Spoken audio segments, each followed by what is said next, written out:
नमस्कार, मैं हूं अनीता पांडे और आप देख रहे हैं पब्लिक की आवाज न्यूज। विरार में बहुजन विकास अघाड़ी द्वारा एक ठेके के जो कर्मचारी हैं उनके लिए आंदोलन आयोजित किया गया। इस आंदोलन को कई पक्षों का समर्थन मिला और कई पक्ष ऐसे भी हैं जिन्होंने इस आंदोलन को समर्थन नहीं दिया। ऐसे में यहाँ पे हमारे साथ इस वक्त मौजूद हैं जनार्दन पाटिल उर्फ जनिया मामा। हम उनसे बातचीत करेंगे और जानेंगे इस पूरे आंदोलन के पीछे की वजह क्या है और उनसे हम जानने की कोशिश करेंगे कि इस विषय में उनका क्या कुछ कहना है। मामा नमस्कार। आज बहुजन विकास अघाड़ी ने जो आंदोलन किया, 11 सालों तक नगर पालिका में उनके नगर सेवक काबिज थे, सत्ता उनकी थी। उसके बावजूद आज अचानक ऐसा क्या हुआ कि उनको आंदोलन के लिए उतरना पड़ा? क्या कहना मैडम, चाहिए? ये आंदोलन जो हमने पहले पहले भी किया था। 14 में आंदोलन किया था हम लोगों ने, जब महापौर थे नारायण मानकर। और उस टाइम पे 4-5 हज़ार लोग हमारे पास आए थे, पूरे कर्मचारी, और उनको पगार बहुत कम थी उस टाइम पे। 6,500 से 7,000 ही पगार था। और भाईंदर महानगर पालिका हो, थाना महानगर पालिका हो, कल्याण हो, वहाँ लोगों को 15,000, 14 तो 15,000 पगार था कर्मचारी, जो सफाई कर्मचारी हो। तो उस टाइम पे हमने आवाज़ उठाया था, आंदोलन किया था, काम बंद किया था। बहुत सारी बातें हुई थी। लोग डर भी गए थे, महापौर भी डर गए थे कि सामने 3-4 दिन बाकी है मैराथन को, और हो सकता है आंदोलन अगर हो और बढ़ गया तो प्रॉब्लम हो जाएगा। बहुत परेशान थे, हमें फ़ोन किया, मैं 1 घंटा लेट गया, तब वो बहुत बात बढ़ रही थी उधर। लेकिन हमारे कंट्रोल में पूरे कामगार थे और हमें मालूम था कि ये आज इनका नाक दबाएंगे तो इनका मुंह खुलेगा। इसके वजह से हमने 3-4 दिन बाकी थे आंदोलन को, अपना ये मैराथन को, और हमने आंदोलन छेड़ा था। और उसी दिन हम लोगों ने वापस काम चालू करवाया।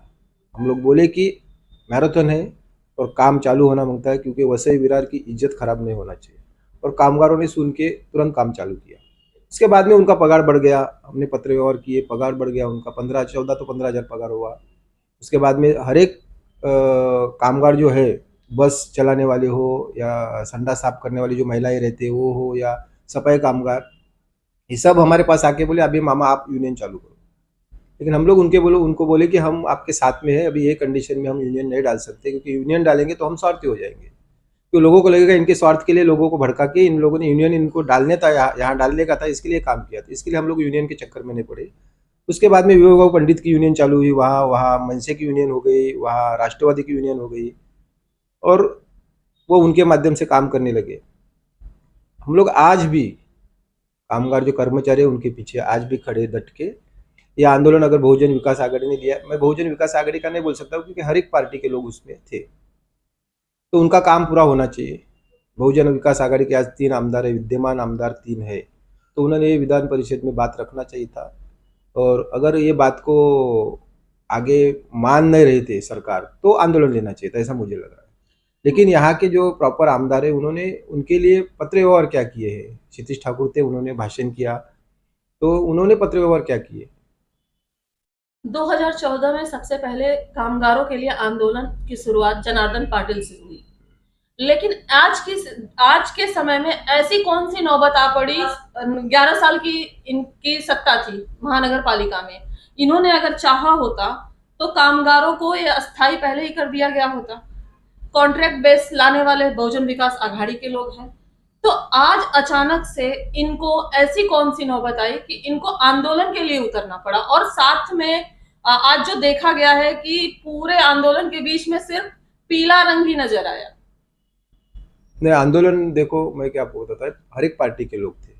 अभी उन्होंने स्टनबाजी की थी, हमारे पार्टी के लोग कहीं कमजोर पड़े होंगे। अगर उन्होंने पीला किया तो हमने भगवा करना चाहिए था। तो हमारे पार्टी के जो लोग हैं, जो पार्टी में जो मुखिया बन के बैठे, उनको भी ये बात को लेना चाहिए था, झंडा हाथ में लेके निकलना चाहिए था। बात यह है कि हमारा कहना है कि 3 आमदार है, विद्यमान आमदार, उन्होंने बात रखी है क्या, ये बात को आगे बढ़ाया है क्या। जब सरकार मानेगी नहीं तो हम आंदोलन लेके चलने वाले, फिर मोर्चा लेके चलेंगे ना। आज क्या जरूरत पड़ी मोर्चा, मतलब भाषण में ये बात हुआ कि आपने को इससे भी डबल लोग लेके जाना है। पहले बात आप रखो ना, सरकार के सामने बात रखो। अगर वो नए मान रहे तो आगे बढ़ेंगे। और ये जो कामगार लोगों को अगर ये ठीक है, हम लोगों ने आंदोलन शुरुआत की थी, आज नेता मंडली आ रहे, बात को बढ़ रहा है, और लोगों को अगर कायम स्वरूपी रख कर रहे तो अच्छी बात है, लेकिन कहीं जाके अगर ये काम उन्होंने नहीं किया, बीच में अगर ब्रेक हुआ इलेक्शन के बाद में, उसके ऊपर कोई ध्यान नहीं दिए, तो हम वो काम को आगे लेके जाएंगे। आपको ऐसा नहीं लगता मामा कि जिस तरीके से कॉन्ट्रैक्ट के आड़ में कहीं ना कहीं बहुजन विकास आघाड़ी पूरा मलाई का कटोरा लेके बैठी थी, और केंद्र सरकार के इस फैसले के बाद उनको इस बात का डर तो नहीं है कि जो पद्धति से कर्मचारियों की भर्ती होनी है, कहीं ना कहीं उससे इनको अपना मलाई का कटोरा छिनता हुआ नजर आ रहा है? कहीं उसी डर ने आंदोलन के लिए तो नहीं मजबूर किया? तो 11 साल तो आप ही अभी बोले 11 साल उनकी सत्ता थी, तो 11 साल पहले ये बात को रखना चाहिए था। जब उनके नगर सेवक थे, महापौर उनका था, तभी बात को लेना चाहिए था कि भाई हम कर्मचारी को कायम स्वरूपी कर रहे हैं। बात को तो हमने लिया था, ग्राम पंचायत में जो लोग थे उनको महानगर पालिका ने जब ग्राम पंचायत हैंडओवर हो गया, और ग्राम पंचायत के जो कर्मचारी थे उनको कायम स्वरूप पे नहीं हुआ था, तभी भी हम ही लड़े, उसमें कई लोगों को ले लिया, तो उनको भी कॉन्ट्रैक्ट बेस पे रखा था। वसई विरार में आज बहुत सारे ऐसे मुद्दे हैं, जैसे पानी का मुद्दा है, बिजली का मुद्दा है, और ऐसी ऐसी परिस्थितियां हैं कि बारिश में हर साल वसई विरार डूबता है। हमारे जो आमदार है हितेन ठाकुर, उन्होंने बोला भी था कि अब वसई विरार नहीं डूबेगा। बहुत सारे ऐसे मुद्दे हैं, तमाम मुद्दों को छोड़कर आज कामगारों के लिए आंदोलन क्यों? सवाल वही अब भी है। में राजनीति है ना अभी भाई, उसमें अभी इलेक्शन सामने आएगा 2-5 महीने में, तो अपनी तरफ लोग आना चाहिए। अगर 5,000 कामगार है तो उनके घर के 5-5 लोग पकड़े तो 25,000 वोट हो गया, तो 25,000 वोट अपनी तरफ कैसा आएगा, वो हिसाब से हर एक पार्टी के लोग अपना अपना कोशिश करते हैं। उन्होंने किया, हमारे लोग कहीं कमजोर पड़ रहे हैं, हम लोगों ने भी लेना चाहिए बात को। कहीं ना कहीं जनता को अपनी तरफ मोड़ने के लिए बाकी पार्टियों को बेवकूफ बनाए। नहीं, मैं ये बोल रहा हूँ आपको कि हम अभी भी बोल रहे हैं कि ये आंदोलन को अगर बहुजन विकास आघाड़ी के विद्यमान आमदार 3 है, उन्होंने कहीं जाके बीच में ब्रेक लिया, तो हम लोग वो बात को आगे लेके चलेंगे। उस टाइम पे मैं अग्रसेना का जिला प्रमुख था, आज मैं शिवसेना का संगठक प्रमुख हूँ, और मेरे पार्टी के माध्यम से मैं वो बात को आगे बढ़ाऊँ। आज देखा गया कि सभी पक्ष के लोग वहां मौजूद थे, मंच पर आप भी थे, लेकिन आपको बोलने का मौका नहीं दिया गया, कहीं आपका नाम तक नहीं बुलाया गया, जबकि वसई विरार में जनार्दन पाटिल को शायद लोग एक बार कंफ्यूज होते हैं, लेकिन जनिया मामा को आज बच्चा बच्चा जानता है। आपको नहीं लगता कि कहीं ना कहीं वो एक अपमान था? नहीं, ये बात को मेरा नाम लेना या अपमान, ये बात को मैं नहीं मानता है। लोगों का काम होना चाहिए। हम लोग 14 में शुरुआत किया था, कामगार लोगों के पीछे खड़े थे, आज भी है, आगे भी रहेंगे। तो नाम लेना, बात बढ़ाना, ये अपना काम नहीं है। हमारे जिला प्रमुख थे और श्री चौहान थे।